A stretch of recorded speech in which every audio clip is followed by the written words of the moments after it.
2008.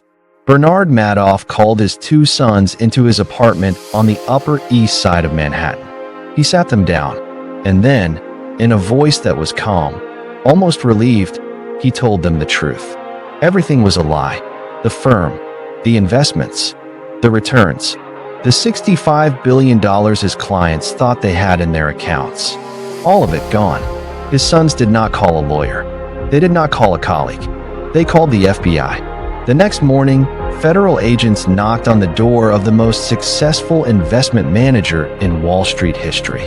And Bernie Madoff, the man who had fooled banks, billionaires, charities, and the United States government for 17 years, opened the door, looked at them, and said, "There is no innocent explanation." This is the story of how one man, a respected grandfather, a former chairman of NASDAQ, a philanthropist who donated millions to charity, ran the largest financial fraud in human history. And how he did it for so long, so openly, that the people whose job it was to stop him literally handed him their money to invest. The making of a legend. Bernard Lawrence Madoff was born in Queens, New York, in 1938. His parents were working class. His father had tried and failed at the stock market. His mother lost her broker-dealer license during a regulatory investigation. Bernie watched all of this. He learned from it, and he decided that he would not be his parents. In 1960, with $5,000 he had saved from working as a lifeguard and installing sprinkler systems, the 22-year-old Madoff started his own investment firm, Bernard L. Madoff Investment Securities.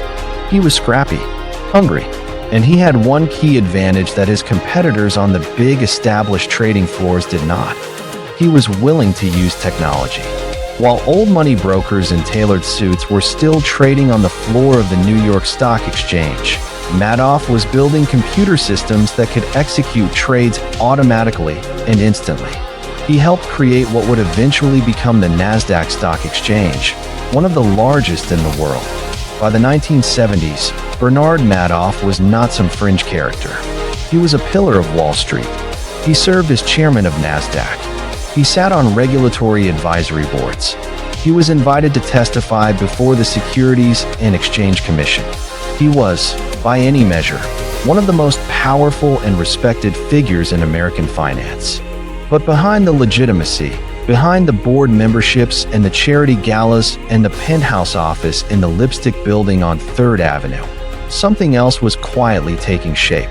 Something that, once it started, Madoff would find impossible to stop.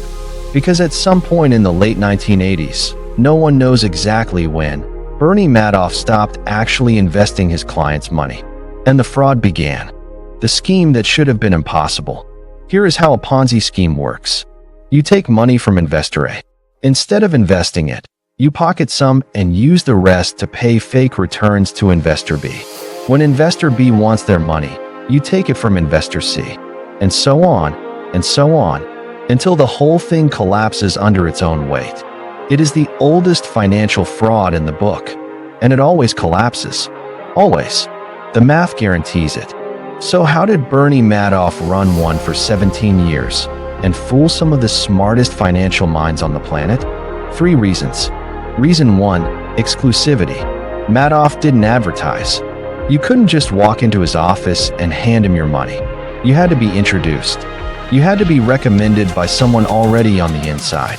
This gave his fund the feeling of a private club, something special, something elite. The harder a thing is to get into, the more people trust it. Reason 2, consistent, believable returns. Most fraudsters get greedy. They promise 50%, 100%, 200% returns. These numbers draw attention. Madoff was smarter.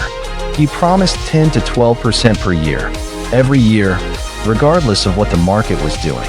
In boom years, his clients wondered why he wasn't making more. In crash years, they were grateful. It seemed almost boring. And boring, in finance, means safe. Reason 3, he was Bernie Madoff. When you are a former chairman of NASDAQ, when regulators literally call you for advice on how markets should work, nobody looks too closely at your books. He was, in the minds of his investors, the last person on earth who needed to run a fraud. He was already rich. He was already famous. He was already powerful. And that reputation became his most powerful weapon. His clients included some of the most sophisticated investors in the world: hedge funds, European banks, the Steven Spielberg Foundation, Nobel Prize winners, the New York Mets ownership, all of them handing their money to a man whose only investment strategy for 17 years was this: take the money, write a fake statement, wait for the next deposit. The Madoff story didn't end with his arrest, and it didn't end with his death. There are still feeder fund executives who were never prosecuted. There are still billions in unrecovered assets sitting in offshore accounts. There are still families who lost everything and never got it back. That is the truth about how money and power actually work. If you want to know the next story they don't teach you in school, subscribe to Clear Money. We put out a new story every week. And I promise you, what's coming next is just as unbelievable. I'll see you there. The day the walls came down. September 2008. Lehman Brothers collapses. The global financial system enters freefall. Markets lose 30, 40, 50% of their value in weeks. Panic spreads across every bank, every fund, every trading floor in the world. And Madoff's clients, frightened, watching their other investments collapse, started asking for their money back. All of them, at the same time. In the first weeks of October 2008, Madoff received redemption requests, clients demanding their funds back, totaling $7 billion. He had $300 million. For the first time in 17 years, the math had finally caught up with him. He tried everything. He reached out to European banks, asking them to send more money in rather than pulling it out.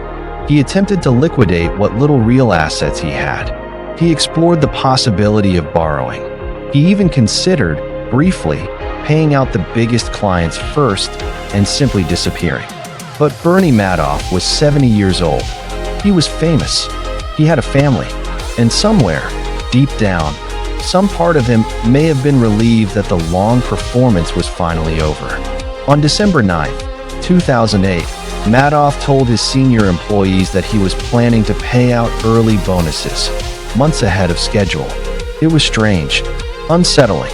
The next morning, he called his sons, Andrew and Mark, who both worked in the legitimate side of the business, into his apartment. He told them everything, that the investment advisory business was a fraud, that it had always been a fraud, that there was no money, that he was finished. Mark and Andrew Madoff called their attorney. Their attorney contacted federal prosecutors, and within hours, the FBI was at Bernard Madoff's door. There is no innocent explanation. He was arrested the next morning. He was 70 years old. He had run his fraud for longer than some of his victims had been alive. On June 29, 2009, Bernie Madoff stood before a federal judge. He pleaded guilty to 11 federal charges, including securities fraud, investment advisor fraud, mail fraud, wire fraud, money laundering, and perjury. The judge sentenced him to 150 years in prison, the maximum possible sentence. Every single year of the rest of his life in a federal penitentiary. As he was let out of the courtroom, one of his victims called out from the gallery, "Burn in hell, Bernie." The aftermath, what they don't tell you.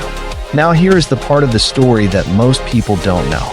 The $65 billion figure, the number you see in every headline, the number prosecutors used in court, was not $65 billion in stolen cash.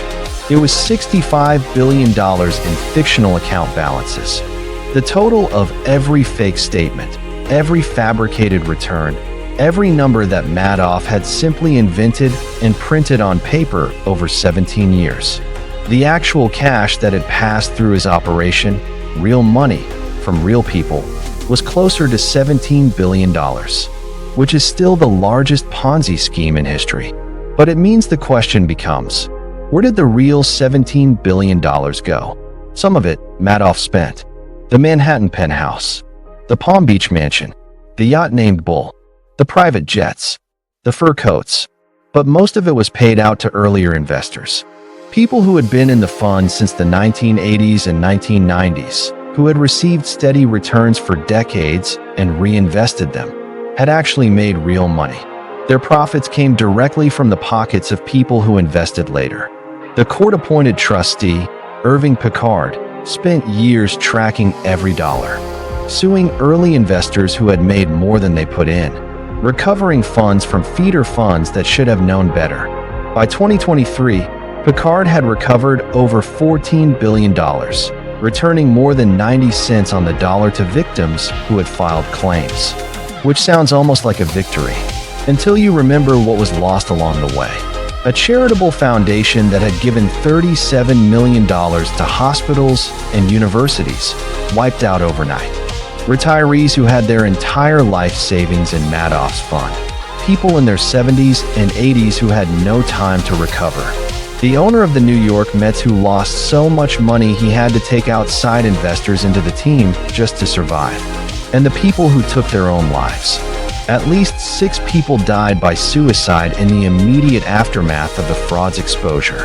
Madoff's own son, Mark, hanged himself on the second anniversary of his father's arrest at the age of 46. His other son, Andrew, died of lymphoma in 2014, having reportedly told friends that he believed the stress of the scandal had accelerated his illness. Bernie Madoff died in federal prison on April 14, 2021. He was 82 years old. He had served 12 of his 150-year sentence. In his final years, according to his lawyers, he expressed genuine remorse. Whether that remorse was real, whether any part of the man who charmed billions from the world's most sophisticated investors was capable of true regret, is something no one will ever know. But here is what we do know. The Securities and Exchange Commission, the regulator whose entire job was to catch people like Madoff, received detailed, documented evidence of his fraud in 1999, then 2001, then 2005, and every time they investigated. And every time they found nothing, because they were looking for a fraud, and what they saw was Bernie Madoff. And Bernie Madoff, they assumed, would never need to run a fraud. That assumption, that authority and reputation are the same thing as honesty, is the real lesson of this story. It was not genius that made Bernie Madoff's fraud possible. It was trust. Too big to question. Here is the most disturbing part of this story. Someone tried to stop Bernie Madoff. Repeatedly. For years. His name was Harry Markopolos. He was a financial analyst from Boston. And in 1999, 9 years before the fraud collapsed, Markopolos was asked by his employer to reverse engineer Madoff's investment strategy. It took him 4 hours. 4 hours to conclude that what Bernie Madoff was doing was mathematically impossible. The returns he was reporting simply could not be achieved using the strategy he claimed to use. Not consistently. Not every single year. Not through market crashes and booms and recessions. Markopolos wrote a 17-page report titled, "The World's Largest Hedge Fund is a Fraud." He sent it to the Securities and Exchange Commission. The SEC did nothing. He sent it again in 2001, then again in 2005. In 2005, his submission was 29 pages. It was titled, "No Action Letter Requested." In financial regulation, that means, please don't make me register this, just tell me if I'm wrong. The SEC investigated. They spoke to Madoff. He was smooth, confident, and completely unconcerned. He answered their questions. He showed them documents, fake documents, as it would later turn out, and the regulators left satisfied.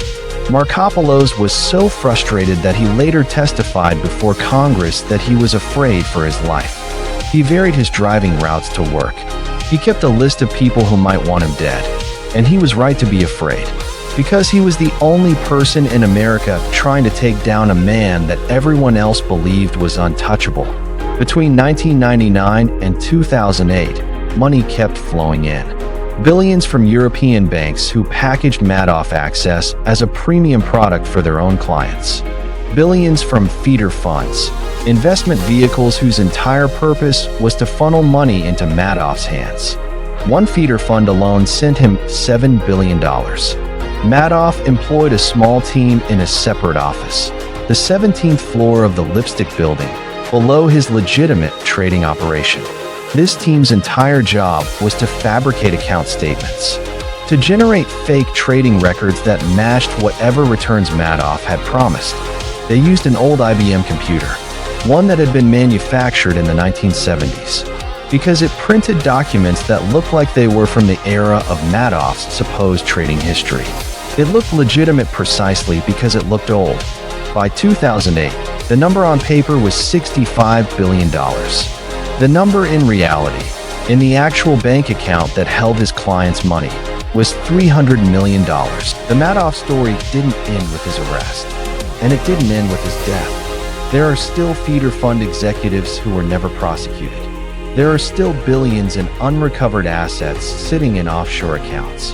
There are still families who lost everything and never got it back. That is the truth about how money and power actually work. If you want to know the next story they don't teach you in school, subscribe to Clear Money.